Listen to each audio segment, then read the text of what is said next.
Celebrities कैसे anti ageing करते हैं, इसके पीछे क्या रहस्य है, क्या राज है, आज मैं आपको बताने वाला हूं। आप अगर गांव के एक इंसान को देखिए जिसकी उम्र 50 साल के प्लस हो गई है, और एक सेलिब्रिटी को देखिए, दोनों की स्किन में बहुत अंतर होता है। जो गांव का बंदा होगा उसकी स्किन के ऊपर बहुत सारे रिंकल्स पड़ जाते हैं, लेकिन आपने देखा होगा जो सेलिब्रिटी होता है वो चमकता रहता है। क्यों चमकता रहता है? आज आपको समझना पड़ेगा फ्री रेडिकल्स और एंटीऑक्सीडेंट के बीच का संबंध। देखिए, जो फ्री रेडिकल्स होते हैं ये हमारे माइटोकॉन्ड्रिया के ऊपर जब ऑक्सीडेटिव स्ट्रेस पड़ता है तब ये फ्री रेडिकल्स पैदा होते हैं। माइटोकॉन्ड्रिया का काम क्या होता है? एनर्जी प्रोड्यूस करना होता है, लेकिन जब स्ट्रेस ज्यादा बढ़ जाता है तो ये पूर्ण रूप से एनर्जी प्रोड्यूस नहीं कर पाती है। इससे क्या होता है? फ्री रेडिकल्स पैदा होते हैं। अब फ्री रेडिकल्स जब पैदा हो जाते हैं तो बेसिकली फ्री रेडिकल्स है क्या? फ्री रेडिकल्स ऐसे एटम होते हैं जिसके अंदर इलेक्ट्रॉन जो है जो आउटर सर्कल में घूमते रहते हैं, वहां पे एक पेयर होता है इलेक्ट्रॉन का, लेकिन उसमें दो इलेक्ट्रॉन न होकर एक ही इलेक्ट्रॉन रह जाता है। तो वहां पे क्या होता है? फ्री रेडिकल्स बन जाते हैं, और ये क्या करते हैं? हमारी जो अच्छी सेल्स हैं उनके ऊपर जाके उनको नुकसान पहुंचाते हैं। तीन तरह के जो फ्री रेडिकल्स हैं बहुत ज्यादा रिएक्टिव होते हैं। इसमें एक है हाइड्रोक्साइल रेडिकल, दूसरा है सुपर ऑक्साइड एनियन रेडिकल, तीसरा है हाइड्रोजन पेरोक्साइड। ये तीनों बहुत ज्यादा रिएक्टिव होते हैं। एक दिन में 24 घंटे के अंदर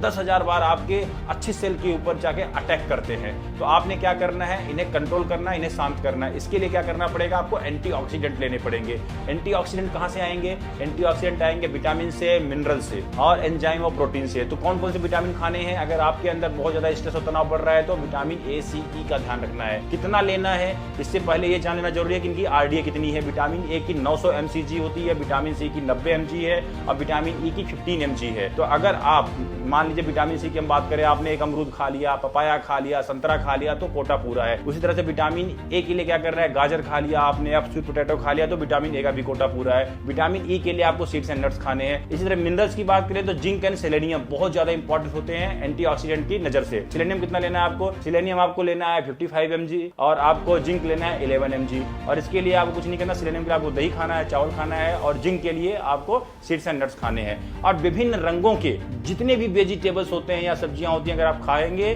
तो आप भी अपनी स्किन को युवा और बेहतरीन बना के रख पाएंगे, आप भी चमकते नजर आएंगे। तो ये है राज आपकी स्किन का, आपकी एजिंग का। अगर आप इन चीजों को नहीं खाएंगे, फ्री रेडिकल ज्यादा बनेंगे तो आपकी एजिंग बहुत ज्यादा बढ़ जाएगी।